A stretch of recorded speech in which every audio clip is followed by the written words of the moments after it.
Sabe? Imagina só uma profecia que parece mais um roteiro de teatro, dividida em 4 atos. É uma história cheia de avisos sobre glórias que desaparecem num piscar de olhos, um pacto com a morte que é de arrepiar, e no final uma lição surpreendente que vem de onde a gente menos espera, da própria Terra. É exatamente nisso que a gente vai mergulhar hoje, no poderoso e dramático capítulo 28 de Isaías. Vamos desmontar essa estrutura para entender a mensagem dela, que continua super atual. E a profecia já começa sem rodeios, nos jogando direto no meio do drama. Ai da coroa de soberba dos bêbados de Efraim. Isso aqui não é sobre bebida, claro. É sobre uma liderança que está tão embriagada com o próprio poder que simplesmente não consegue ver que sua glória é frágil, temporária, como uma flor que murcha. Essa primeira linha já arma todo o cenário para uma queda espetacular. Então, para a gente decifrar esse capítulo que é bem complexo, vamos seguir essa estrutura dramática. A gente começa com a coroa de orgulho. Depois, a coisa fica mais sombria com um pacto com a morte. Daí vem a resposta divina em a pedra e a tempestade e tudo termina com uma lição inesperada, a lição do lavrador.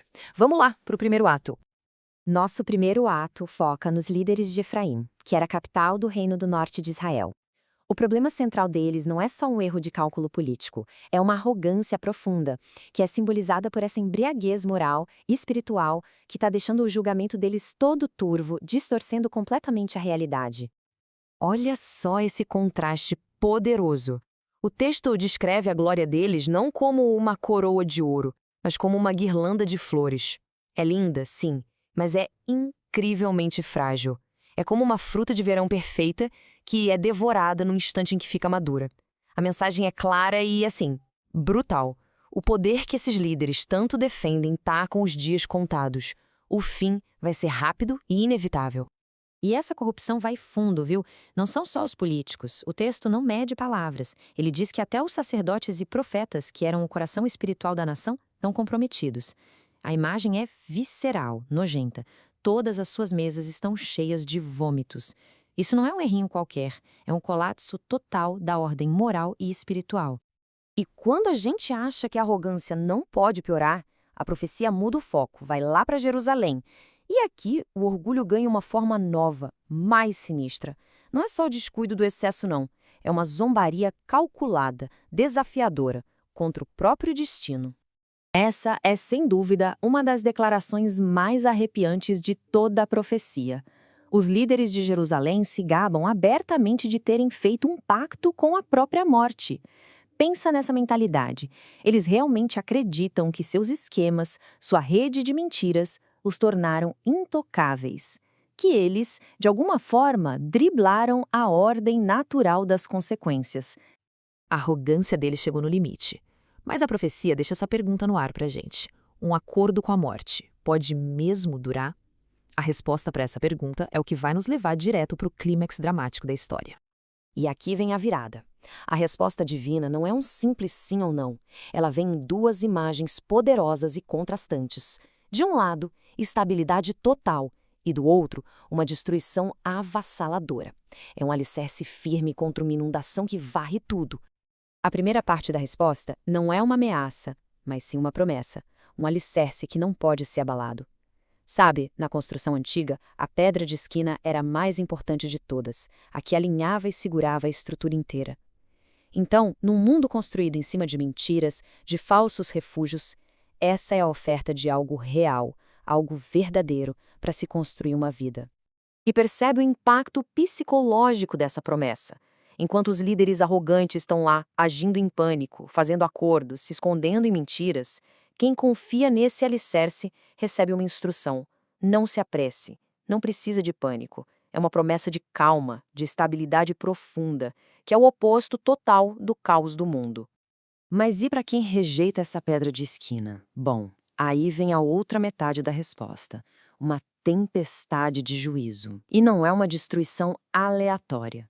A saraiva e as águas são mostradas como uma força que limpa, que foi projetada para varrer com violência aquele refúgio de mentira que os líderes construíram, expondo o que ele realmente é: nada. Esse quadro aqui apresenta o veredito final com uma clareza brutal. Cada pilar da falsa segurança deles é derrubado um por um. O pacto espertinho com a morte? Anulado. O acordo seguro com o além? Quebrado. e a teia complexa de mentiras levada pela água. No final das contas, simplesmente não tem mais onde se esconder.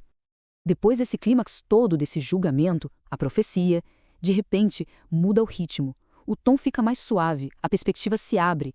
Este último ato nos dá uma parábola simples, do mundo da agricultura, para explicar o propósito por trás de todas essas ações que parecem tão severas.